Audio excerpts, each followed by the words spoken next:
So hello, my name is Brianna Sadler. My pronouns are she, her, and hers, and I am the Maker Lab coordinator at Two Rivers Gallery, which is gratefully located on the traditional and unceded territory of the Lheidli, also known as Prince George.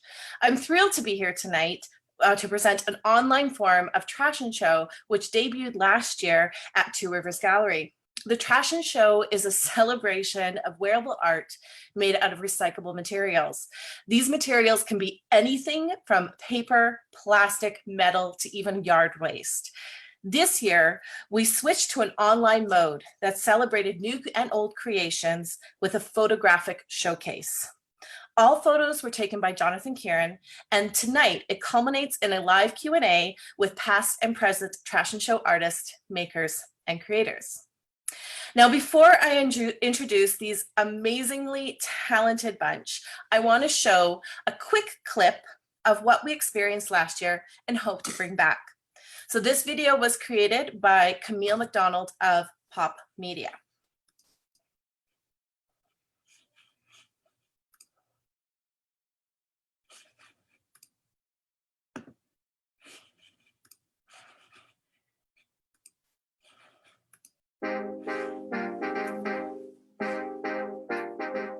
I started thinking about it and gathering materials as soon as the event was announced, but the creative process takes a bit of time. So I actually ended up finishing it this morning.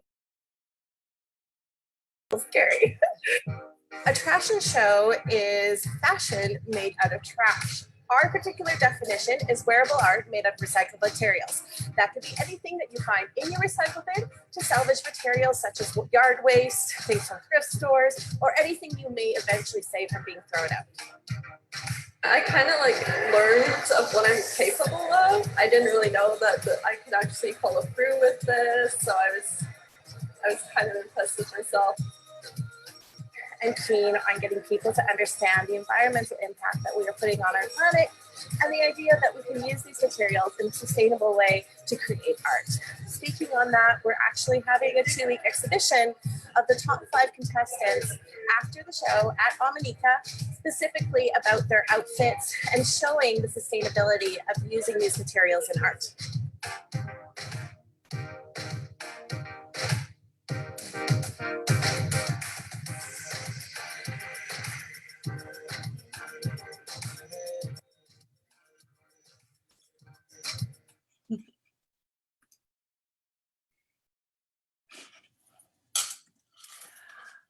All right, so that's kind of what we hope to get back to next year, but we're really excited that we were able to present in some form today. Now, without further ado, I am actually going to introduce the lovely artists and makers and creators that I have with me tonight, and I am going to start asking them questions about their pieces and their creations. So to my oh no, right and left. All right, to my left, sorry. I have Teresa DeReyes, who is a local maker and artisan. She is owner of Adventures in Self-Sufficiency, making and selling natural household and body products, as well as wild foods and beverages. She also teaches workshops on self-sufficiency skills, including wild foraging, cooking, gardening, and crafting. Below her, I have Lisa Dickinson, whose pronouns are she, her. She is a full-time professor at UNBC in the English department and a devoted partner in craft with Corey Ramsey.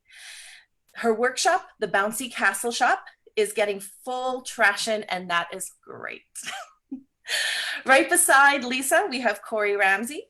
Her pronouns are she, her, and hers. She is a maker who has volunteered at Two Rivers Gallery now for about 7 years and is currently the board president at Two Rivers Gallery.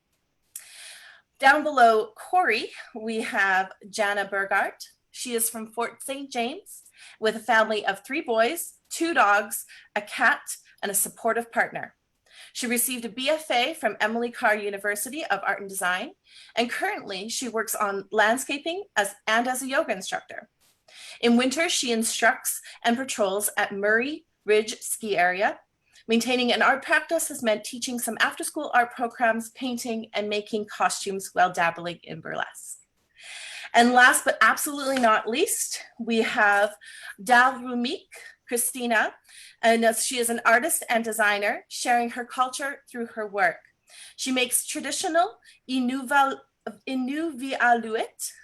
clothing like parkas, mittens, earrings with a modern vibe, using a mix of traditional and organic materials like sealskin, moose, and deer hide, leather, feather, beads, fox, and other furs, mixed with modern materials like fabric, sequins, paint, and glitter.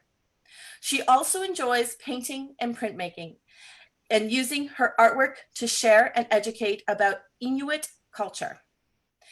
She is an Inuvialuit artist originally from Tuktoyaktuk,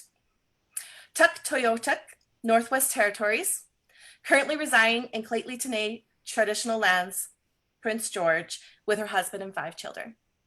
So welcome, everyone. Thank you. All right. So I want to get started with a question of if you guys can give us a brief overview of your wearable art piece, what inspired it, and what materials you used. So I'm going to open it up, and whoever would like to jump in first, please let me know. I'll go first. So the piece that I did last year, I called it Amazon Woman, and it was Amazon in terms of like the Amazons of Greek legends. And and I wanted to really feature like Amazon packaging. So I used a lot of like Amazon cardboard boxes and plastic wrapping and plastic envelopes and all that kind of stuff. So it had sort of a Greek goddess sort of look to it, as the Amazon warriors were alleged to be. I mean, they're not real, but yeah, that sort of Greek goddess look to it. And a lot of paper material and plastic material waste packaging was the primary materials that I and my team used. It was a team project with a group of my girlfriends who are all amazing makers. And so we had a girls' night once a week for about the 2 months leading up to the event, and created this. Thank you so much, Teresa. Who would like to go next? I'm going to pick on someone. Why don't we hear from someone new? Why don't we hear from Dal Rumik Christina? Oh, you're going to need to unmute yourself. Can you hear me now? Yes. Okay, so I made this piece here right behind me, along with the gawaks, which are mucklucks, this ring to go with it, and these earrings. So my piece, this parka, is very much traditional in style, design, and function, but it's modern with my choice of materials, and particularly garbage. If you look closely, you can see that it's made with feminine hygiene wrappers. So that's where I got all the vibrant colors. And the pattern I made is based on my great grandmother Dal Rumik, my namesake. It's based on her parka that I inherited. So I studied her garment, created the same pattern, and which is now the pattern I base a lot of my work on it. This outfit has gawaks, which is our fancy embroidered mucklucks. So traditionally, all our clothing would be made with animal hides like caribou, seal, walrus. But today we use, a variety of more modern materials, still incorporating some traditional materials as well. So the geometric designs would show the skills of the seamstress. It would ensure that not one piece of fur was wasted. The walrus tusks that you see in the orange and blue, those were a distinctive feature of the Inuvialuit, my people, because walruses were a very important resource for survival. Other things that I used to create this garment, the fur on the garment is made from bounce dryer sheets. So I saved them for quite a while, thinking I could repurpose them somehow. And I was able to create beautiful fluffy fur, and which really smells nice. I used discarded chocolate box ribbons There's birch bark, there's feathers that my son found around our home and in the schoolyard, discarded ribbon, beads, old vinyl, just a variety of organic and plastic materials. On the gawaks, which are here, so I did these using drinking straws, and I created them like traditional porcupine quill work, where they overlay and fold it down.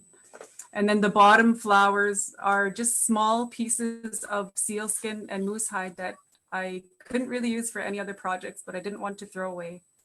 And then same with the jewelry, are just small pieces that I had no other use for. So that's my project. Awesome. Thank you. Thank you, Dal Rumik. Dal Rumik and Christina. I'd like to now throw it to Janna, if you would like to share with us. Hi. So my costume is made from things from my gardening shed, as well as from my the place where I work. We do landscaping, and we use gloves all the time, sometimes multiple pairs in a day. And so my shirt, my top part of my costume, is made from gloves, which are there. They have the nice rubbery fingers, which is very aesthetically pleasing, and then the soft, stretchy top, which I love. They're fun to work with, and the mesh is the plastic used for to help stop erosion, or I've used it as a pea fence. I still have dried pea trindles on it, on some of it, and it's wonderful. It's actually really fun to work with because it's so structural and you can create lots of volume. I also have a dog collar, which is fun, and rubber tubing, carabiner, things that were in my shed. It was really fun working with these materials, and I was drawn to them because of their different properties, very, very contrasting to one another. Also, my skirt, the underskirt, this is the back, is made from landscaping fabric, different kinds of landscaping fabric. And the buttons were from a button collection that was my grandmother's. So I come from a long line of hoarders. So it's always fun to dive into that and use some of those things. Awesome. Can you speak at all about your outfit that you actually had last year? Because I know you were also in the Trashion Show last year. Yeah, so my costume last year was, we have, as part of the business I have with my husband, we have a water business. And so we have a plethora of water supplies, like bottle caps. When people return their bottles to refill, there's the caps that are discarded. So I have a lot of the caps in there. I also have some broken bottles. I really wanted to use them and speak to the plastic and the island of plastic. The whole outfit is I called the wave of mutilation because I was thinking about a wave of plastic washing up on the shore. The base material for my garment, for the dress, and for a lot of the cape is made out of old tarps. On the cape, I sewed fishes out of tarps, and for the sequin material, the shiny materials, it's from chip bags, and some of the fish scales are from chip bags, so they're beautiful, shiny sequins. The back of my dress had a fishtail. Once the cape was taken off, you could see a fishtail on the back of the dress, which was all finished with the chip bag sequins, so it looks very shiny, like a slippery fish.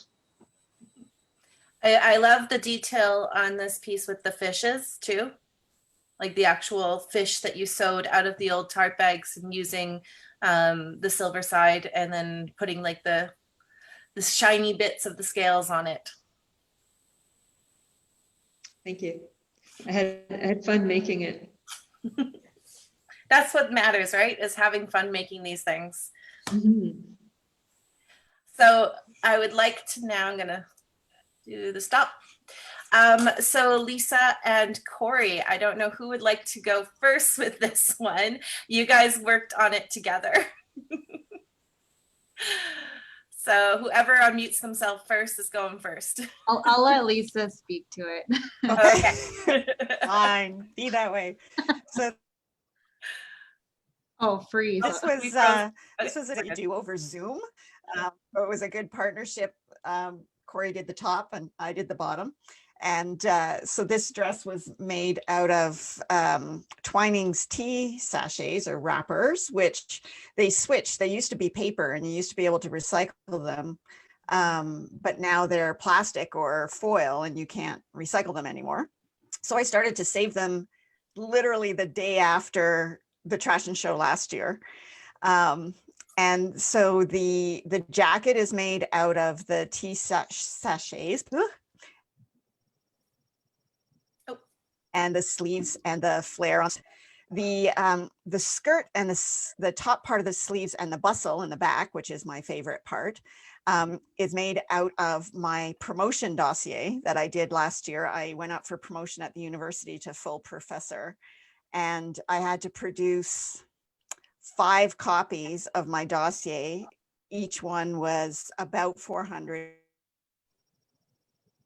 pages, gathered up every single thing that I've done in my career since my last promotion. So since 2008 or whenever it was. So basically that's like my entire career in that dress right there. So you can't really see you can sort of see on the sleeve of the top picture there, you can see the text. So in the bustle is the book that I'm working on right now, and with 2 collaborators. So it's a very collaborative piece because the text is from a work that I'm working on with 2 other awesome ladies, and the whole outfit, of course, is with my favorite collaborator Corey, and our model is Tracy Van Spengen, who's the most game person in the world. You can basically ask her to do anything. She had to drive to the art gallery with her head in a plastic bag so that she could wear her hat.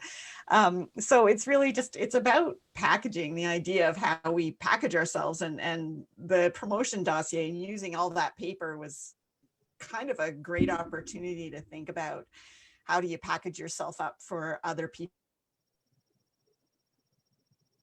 consumption and its entire packaging. So it was really fun. So I don't know if Corey, if you want to add anything to that. Yeah, I think maybe I'll just say the shirt is made out of the paper.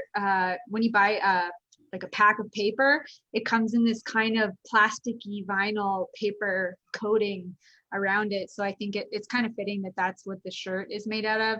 And then the hat is made out of cookie boxes and a cheese nip box.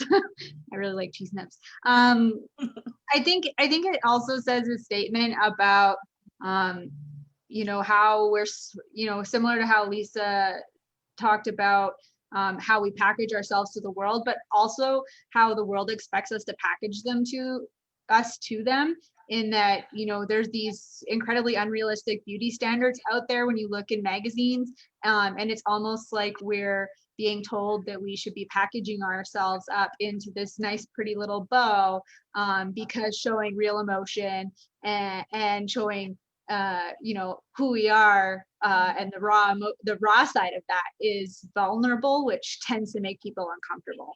So I think it was a fun project. I really enjoyed working on it.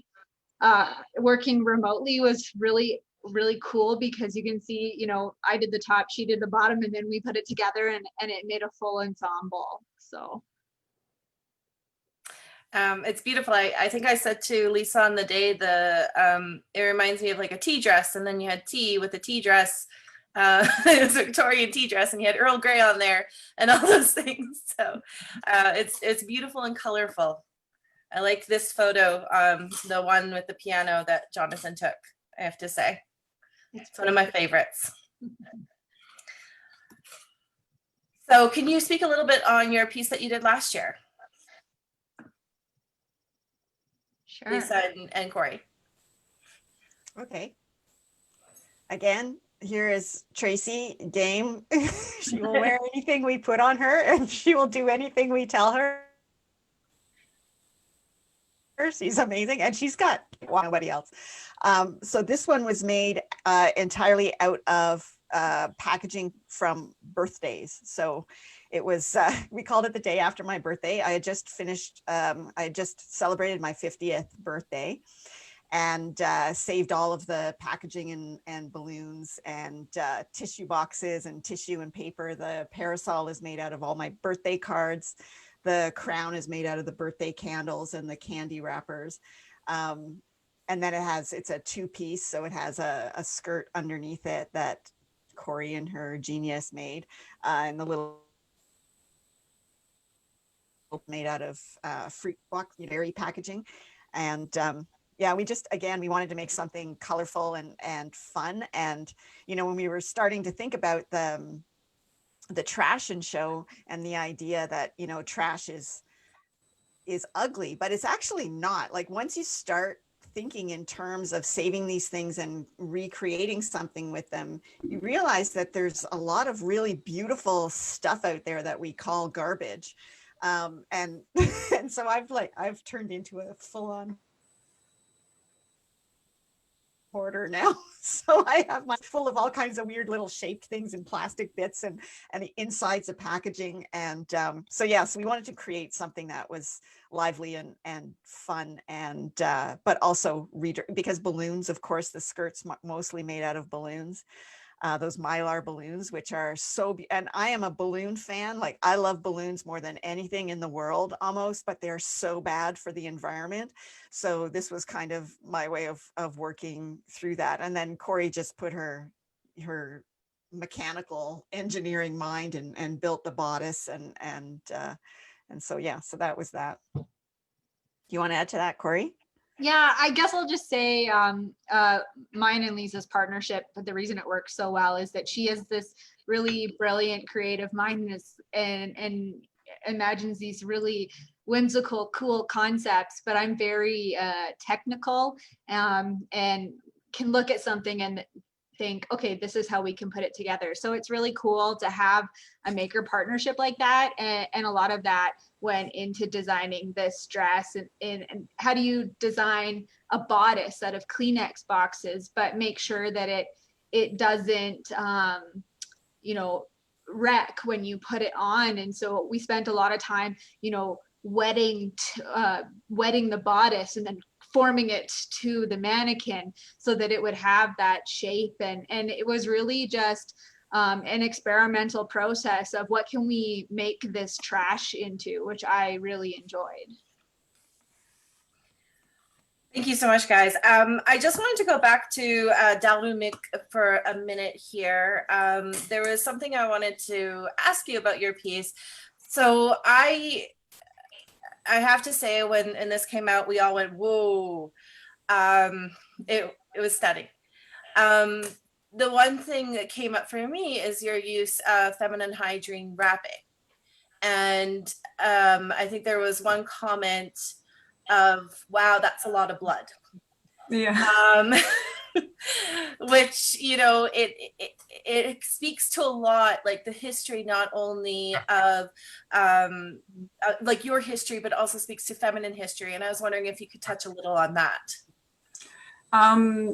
Yeah, when I started putting these pieces together, these wrappers, the reason I kept them in the first place was that they're just so beautiful, like with the floral designs and the colors, and they remind me of the fabrics we use now in our traditional clothing, a lot of florals and pretty vibrant colors. Anyways, when I was putting them together, I was like, oh, this is so embarrassing, you know, like everybody's gonna know, even though this is a natural bodily function. Then I thought, well, maybe I should be embarrassed about how much plastic I'm creating and putting onto and into the earth. And if you think back just to my mom and her mom, so my grandmother's generation, they didn't have stuff like this, you know, it was all, these are relatively modern innovations, like these disposable, convenient, feminine products.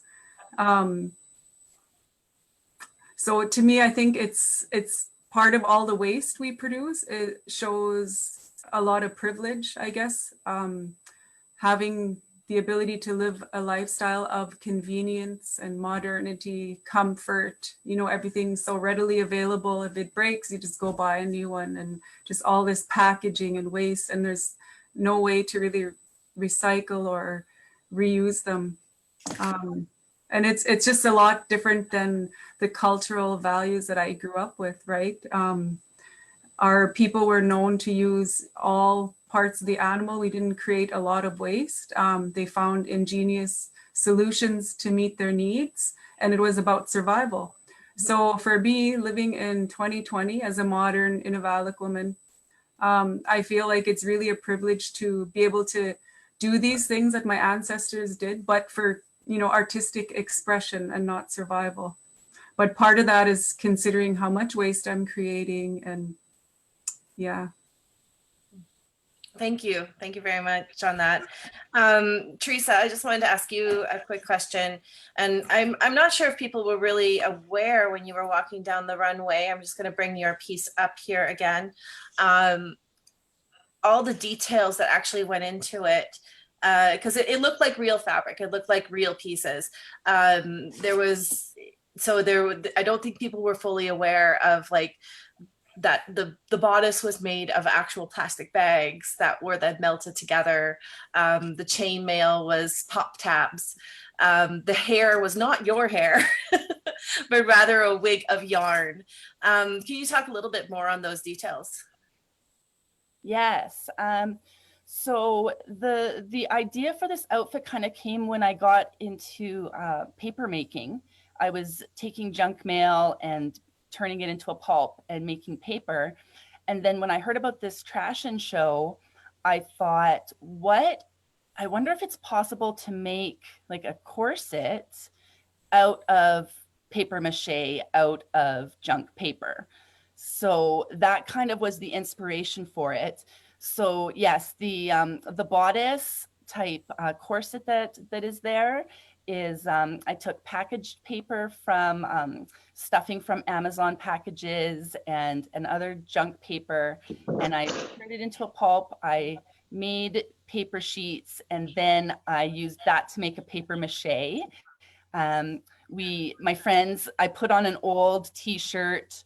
We wrapped duct tape around it so that it was fitted to my form. And then I used that as the base to layer on the paper mache. And then we finished it with, somebody had a can of silver spray paint, kind of a half quarter one kind of left laying around. So we finished it with the silver color. And then it's embellished on the sides with can tabs that we wove through some scrap lace and then attached to it to kind of have that boning look. And we also used can tabs to make the chest piece, the part that's coming down over my forehead, and the arm cuffs. And then the white part of the dress underneath is kind of like a little like toga dress. You kind of only really see what's showing on my chest, but there's kind of a whole little dress under there. And we used white plastic bags, and we used an iron. We covered the plastic with wax paper and then, or parchment paper, and then we ironed it, and it fused together, and it gave this really lovely crinkle, almost like chiffon almost texture. We were really, really pleased with that. And then we glued and suched it together to form the dress. That was one of my favorite discoveries from this project, was that result of heating that plastic and fusing it together, and how that came about. And then also with the skirt, those are strips cut from big Amazon delivery envelopes. And it's the inside of them that has that really cool actual leather color. And again, when we ironed them, it even enhanced the shine and the little crinkles that kind of gave it that leather look. And then we put the little details along the bottom. Those are wine corks that we cut into little circles, and we painted them gold and glued them on to have that kind of brass medallion sort of effect. The gladiator style sandals are also made from plastic envelopes that we attached to little gladiator sandals that I have that kind of only go to the ankle, and then we attached the other pieces to go all the ways up. And then the hair, a few of my partners are avid knitters, and I'm a dabbler, and we all had like scrap kind of bits of yarn laying around. We unraveled them. Well, my one friend, Tesha, unraveled them painstakingly to make them more like hair strands. And then also in my hair, there was two accents. One was beads that we made out of paper, the glossy paper from magazines, and we rolled them into beads and then made bead chains and attached them into the hair. And then we also had old torn jeans that we cut into a leaf pattern and made sort of just leaf accessories and embellishments onto the beads as well. No, it's like, I think there was just so much detail that, and it just wasn't almost apparent off of the runway, you know? So I want to go on to our next question here. I'm gonna stop share, move back to gallery mode.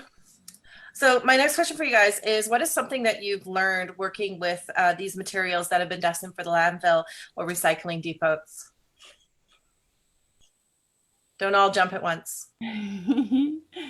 Like I kind of touched on a bit before, one thing that I learned was just the cool things that you can do when you melt plastic together. That was really neat. And it actually inspired me to do another project where I fused some plastics together. I painted them and then cut them into little tiles, and then I used it to make a mosaic, which I have here. I don't know if if it will show very well, but so yeah, I did an orca in the sea. When I think of plastic, I always think about the ocean, and so that was really kind of the first piece that I wanted to do. But again, that was inspired from the Trashion Show and from doing just kind of fusing that plastic together. That was really cool. And just in general, it just really opened my eyes about how much we can do with all this supposed trash if we just use some imagination and creativity, and really kind of get that inspiration flowing, that there's so much that we can do that it doesn't need to be trash.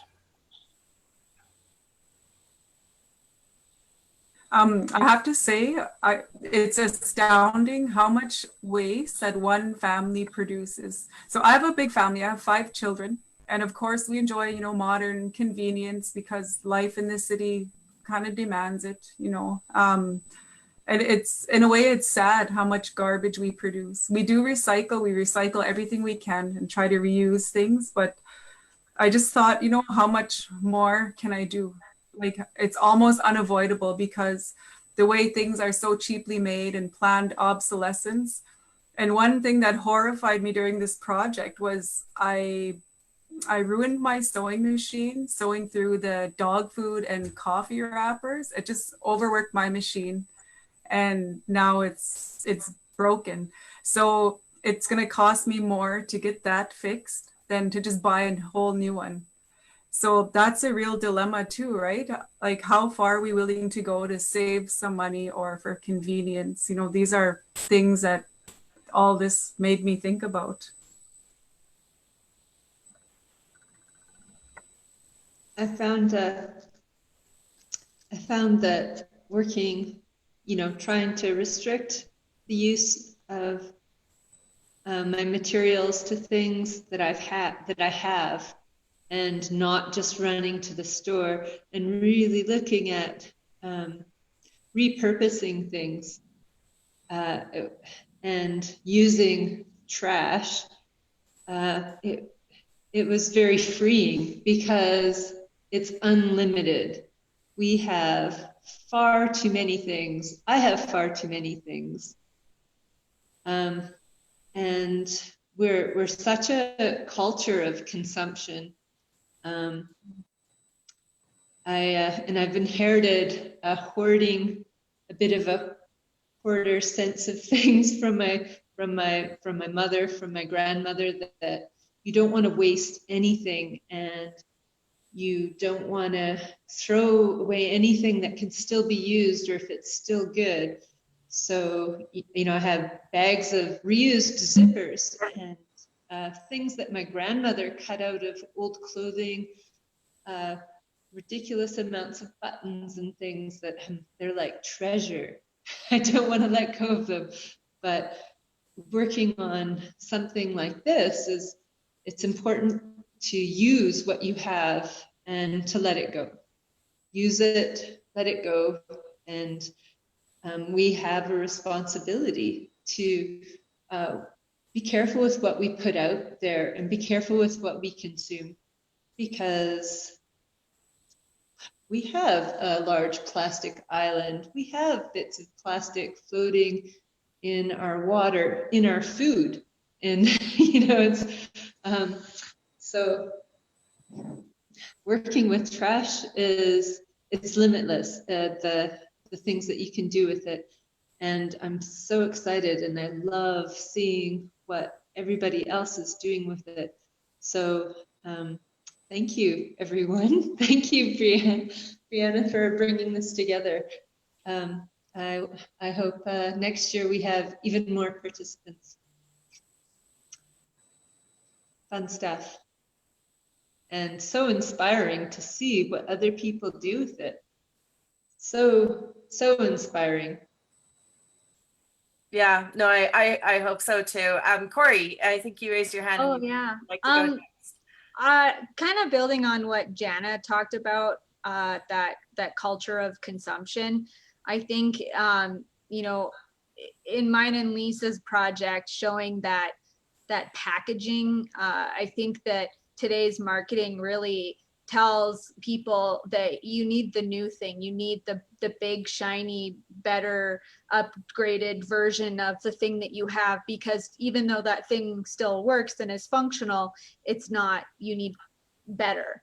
And that concept of reduce, reuse, recycle is, I think, at least for my generation, like I remember learning about it in elementary school, but it wasn't very present in my household growing up. And even until, I started working on Trashion Show, did I really focus on, okay, how much am I throwing away? What am I recycling? What can I reuse to reduce my footprint ecologically?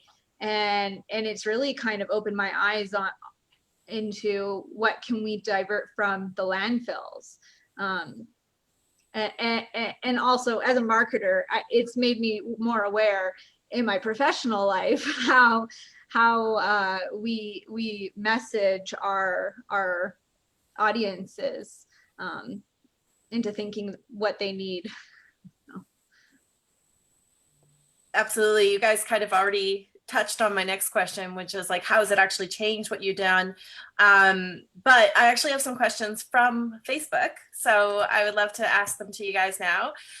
Shay Waterfalls has mentioned, has anyone thought of or actually done making plastic or other trash that is not the traditional fabric that can be at least hand washed and worn many more times?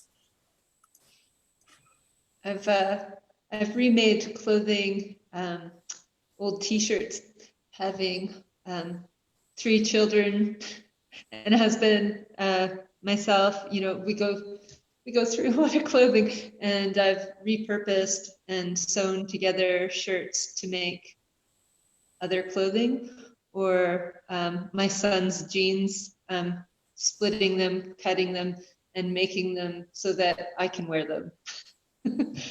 And so I try to make a practice of reusing what we have, as children grow out of their clothes very fast. That they do. I think though they're mentioning with regards to actually using plastic or trash as a reusable material for clothing. Has anybody done something like that? This is washable, machine washable. I've thought about like this whole project because I made these, you know, basically with stuff destined for the garbage. Like the beads were from another upcycled project. And same with my ring. It's actually a bunch of little strips of fur glued around. And the base is a ring pop from my children's candy that they get, you know, every week. So anyways, doing this made me think, hey, maybe I could make some like legit jewelry out of trash and materials that I have, like make it beautiful and wearable and functional. I mean, like with new hooks, of course, but the rest I can get creative with the materials that I do have. So yeah. Natalie actually on Facebook, she has said she completely agrees with Dal Rumik planned obsolescence as one of the most frustrating things about living in the society, and also packaging for food and other items. It's so wasteful. I think we all can definitely agree with that. We're starting an interesting conversation here on Facebook with regards to the wastefulness of all the packaging and things that we do on a daily basis and create on a daily basis. I'm going to move on to the next question. How does your current artistic practice relate to what you have created? Anybody want to jump in on that one? Go ahead. I used my costume from last year for a burlesque performance. So I imagine I'll probably, I might turn parts of this into something else, maybe another costume, just because I've really enjoyed the materials. For me, everything I create is influenced by my culture. So my worldview of being Inuvalik, which is, you know, Inuit. I grew up in a small, isolated Indigenous community. We grew up in poverty. So we know what it's like to, you know, be without and to actually have to work for food preparation, and like scraping hides, setting your own fish net, cutting fish, you know, all that stuff, and like really working for survival. So I know that life, but I'm also modern in that I received a modern education. You know, I moved away from my community to a big city. So I really feel that I'm walking in two worlds with my indigenousness and also just being a woman in 2020, you know. So all these things really play into everything that I create, and I'm always influenced by the work of my ancestors. So similar styles, designs, functions, but just in a modern way. So I feel like all my artwork and all my sewing and creations are distinctly Inuvalik, they're distinctly Inuit. And I don't think I can create any other way. That's just who I am. That's what I know. And that's what I'm putting out into the world. And also using it as an opportunity to really share my cultural values. And I thought it fits so well with this whole Trashion theme, being that Inuit were known to use everything, everything that they consumed. Nothing was wasted. So it helped me to feel close to my ancestors somehow by, finding ingenious solutions and uses for the materials that I had available and making it work, which is what they did for survival. Now I'm doing it for fun. So, and that's how far that my people have come in just 2 or 3 generations. So. It's beautiful. I'm actually tearing up here. Oh. I know it's absolutely beautiful. I think that it's a great connection to your traditions, and to find this new avenue and the connection to your modern life as well as your traditional life. I think that's a great way, a great sentiment. Does anybody else want to talk on how your current artistic practice relates to what you created for Trashion Show?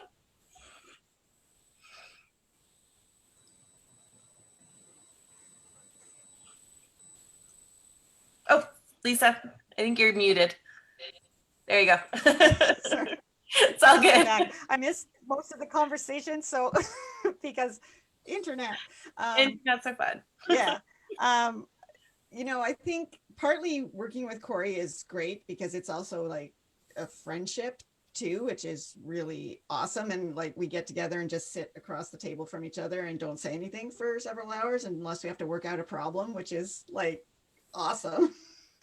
Not that I don't like hearing her talk, because I love hearing her talk, but it's just like this really nice companionship. But I think for me,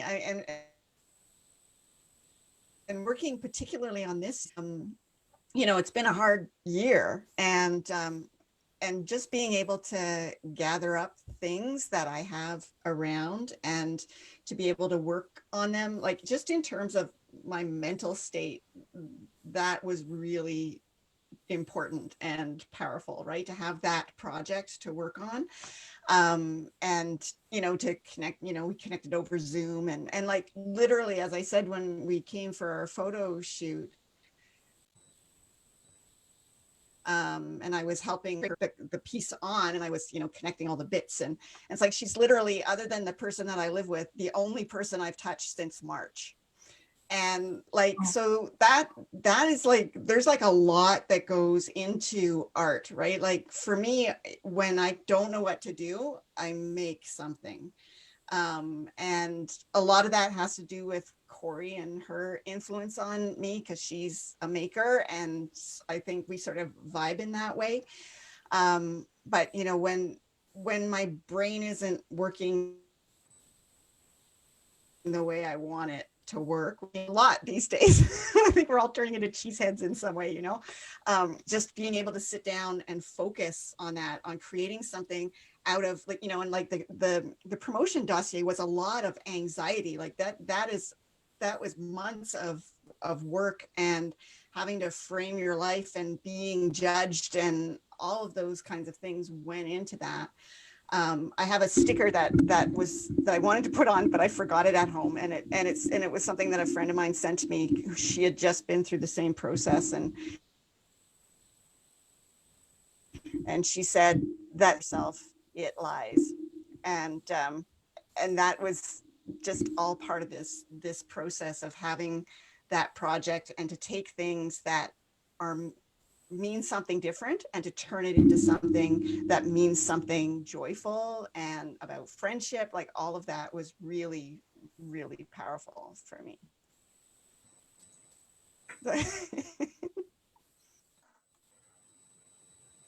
I really love that sentiment, Lisa, and as Corey had that tear, yes.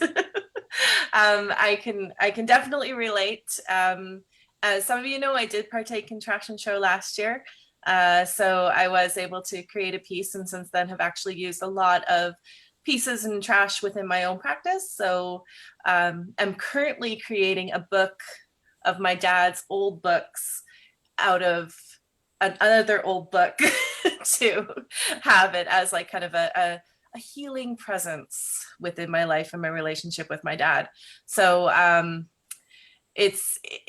think the way that we can actually connect with how we are using these materials can definitely create like a personal journey and exploration, which is surprising, but at the same time, not so much, you know? So we are inching ever closer to 8:30. I do have a few comments on here if you guys would like to hear them.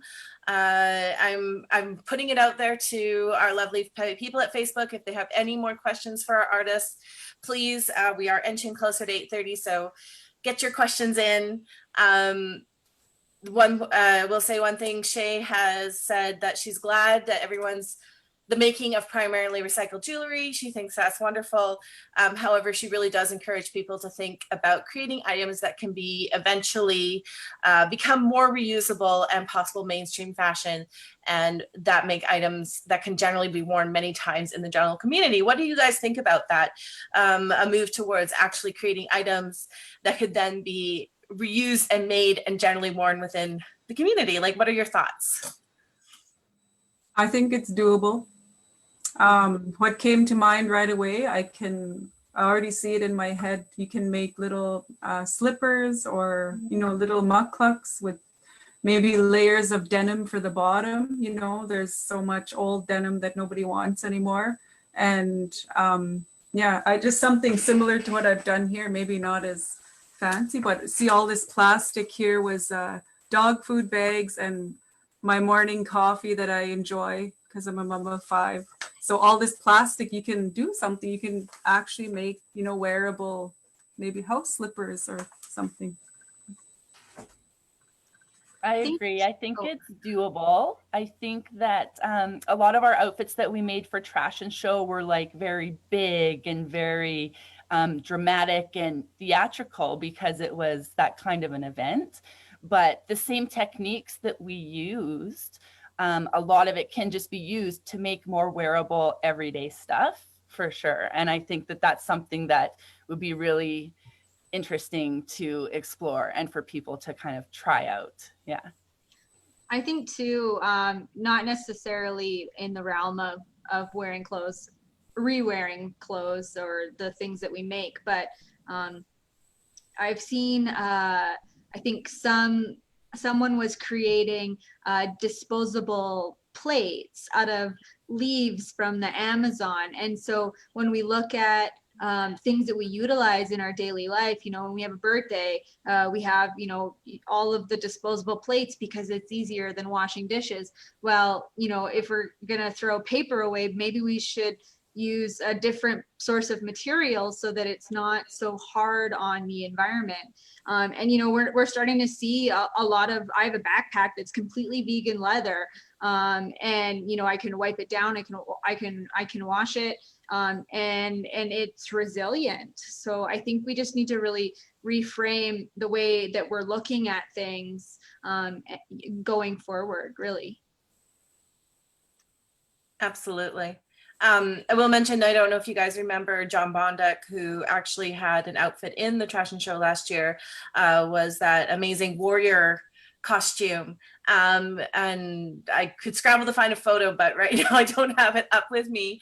But he is actually looking and researching ways to create sustainable shoe lines. So create kits so that that people can use recyclable materials.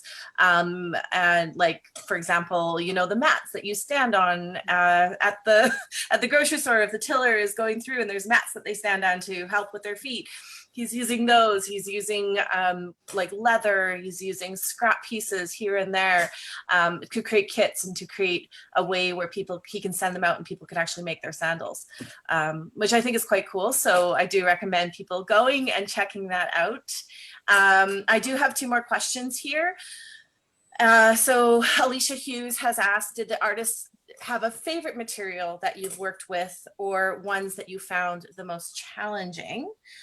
And then Shay has asked, what other ways can creators help others see, connect to recycled fashion besides through the art gallery? One of the suggestions they put forward was maybe a fashion book of these creative outfits, including some of the techniques used. So let's look at Alicia's question first.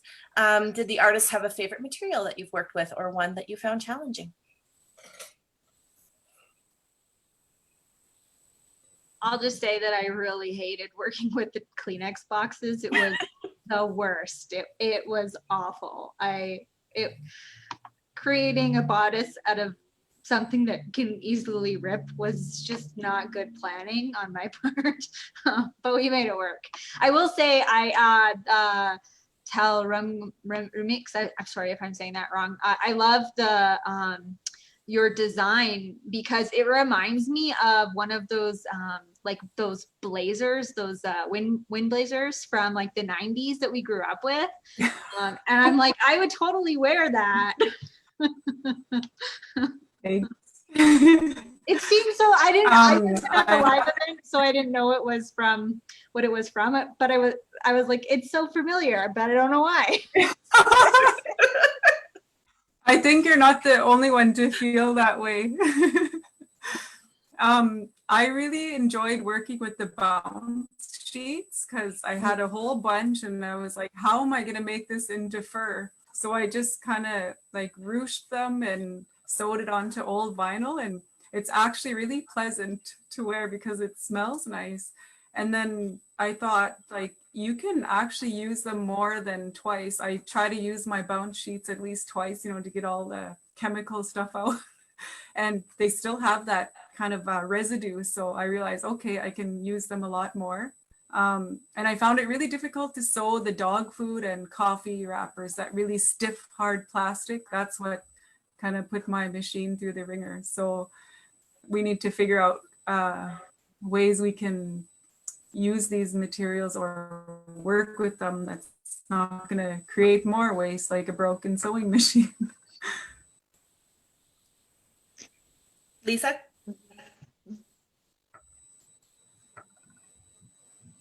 You're muted.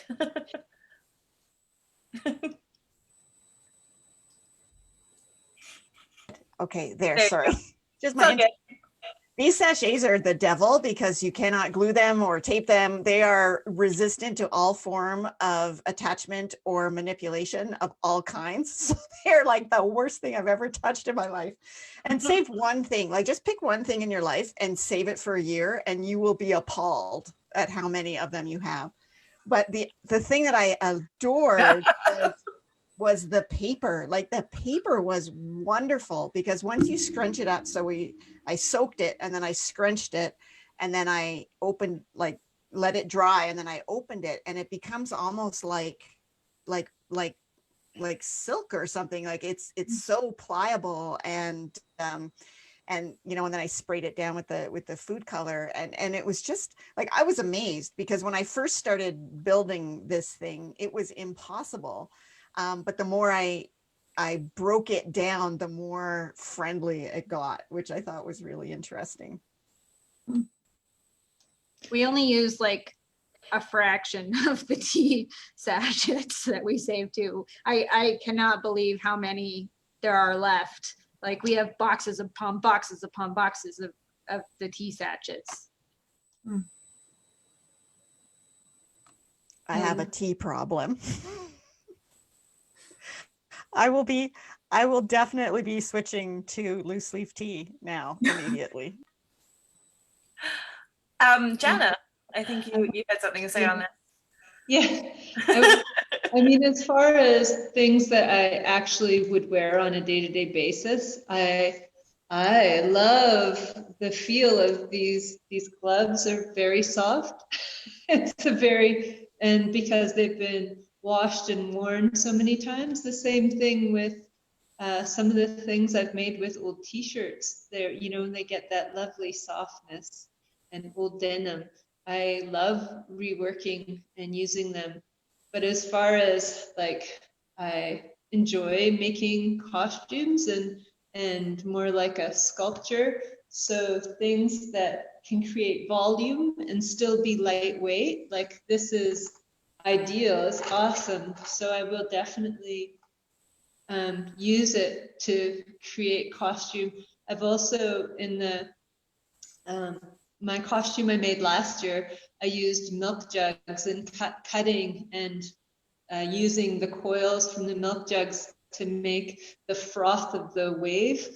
I've used again because the milk jugs are lightweight. I've used them in making masks. I made a series of masks that are quite big.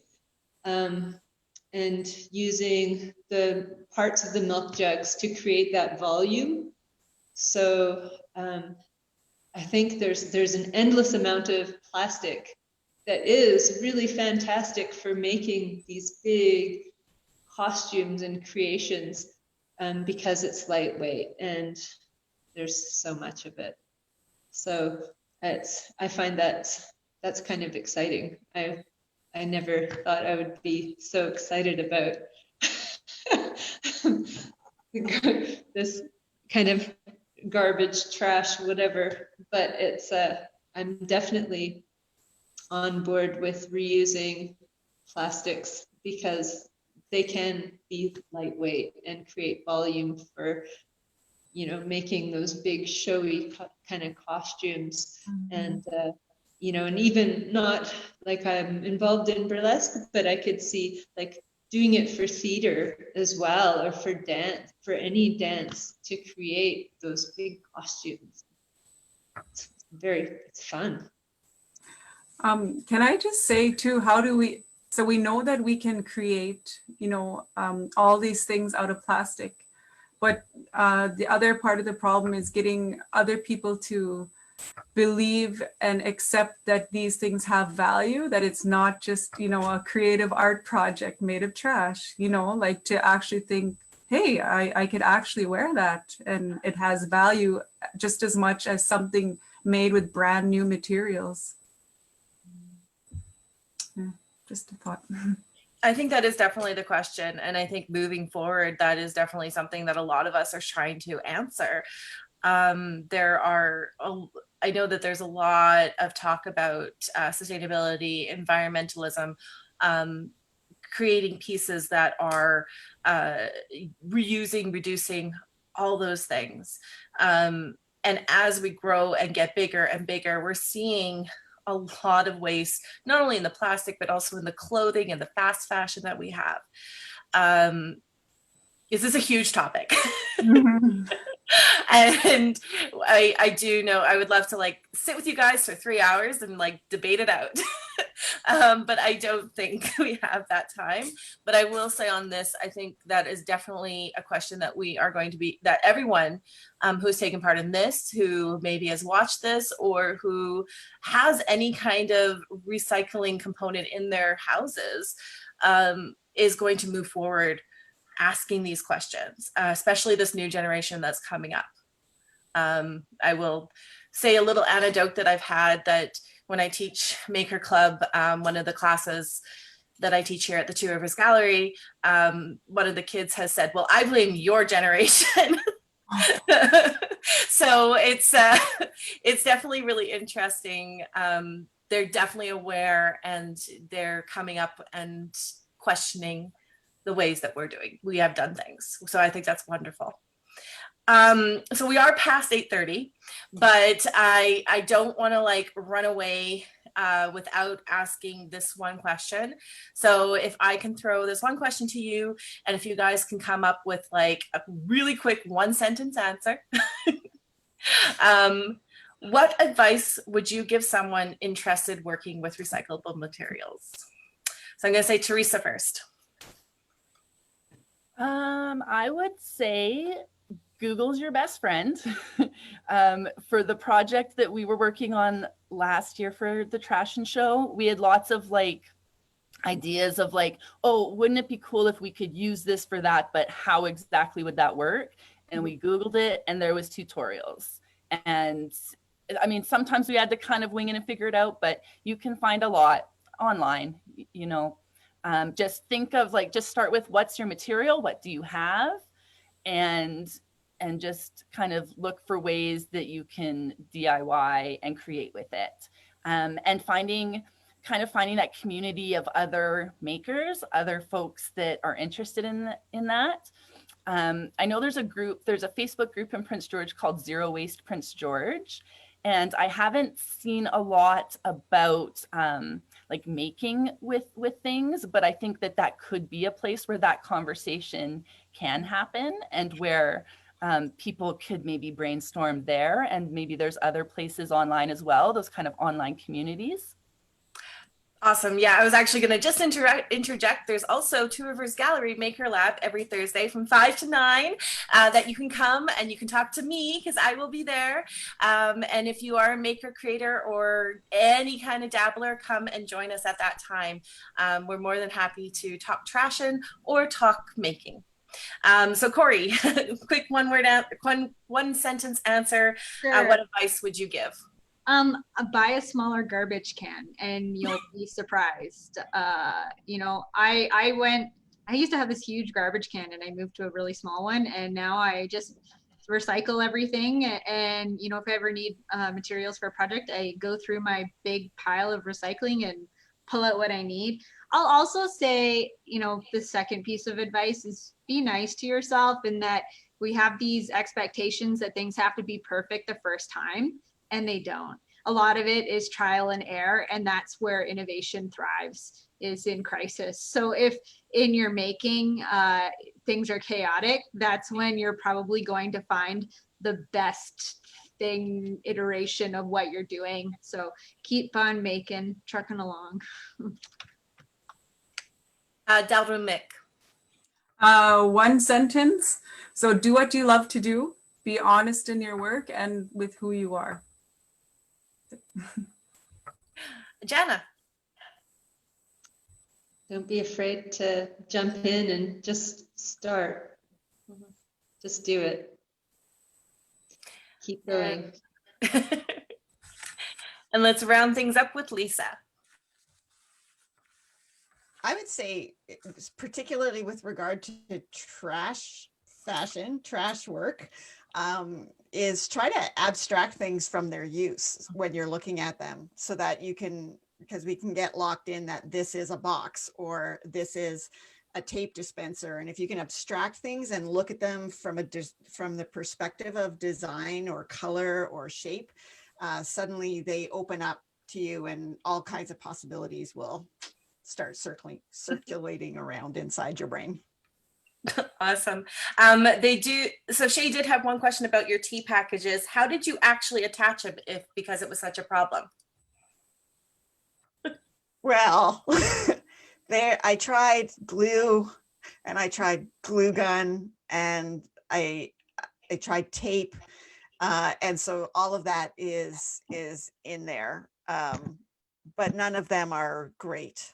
So if you are looking for something that repels all kinds of adhesives that exist, that's what you want. So, you know, government making stealth planes or whatever it is you're making, make it out of that stuff, because it's terrible.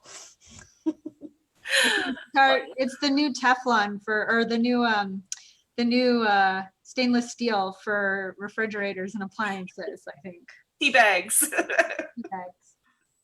Awesome. Well, thank you guys so much for joining me. I had a great time. I hope you guys had a really good time. And yeah, this video will be up for quite some time. So please come back to it, check it out, and share. Awesome. Thanks, guys. Bye. Thank you so much. Thank you for hosting. Thank you. Bye.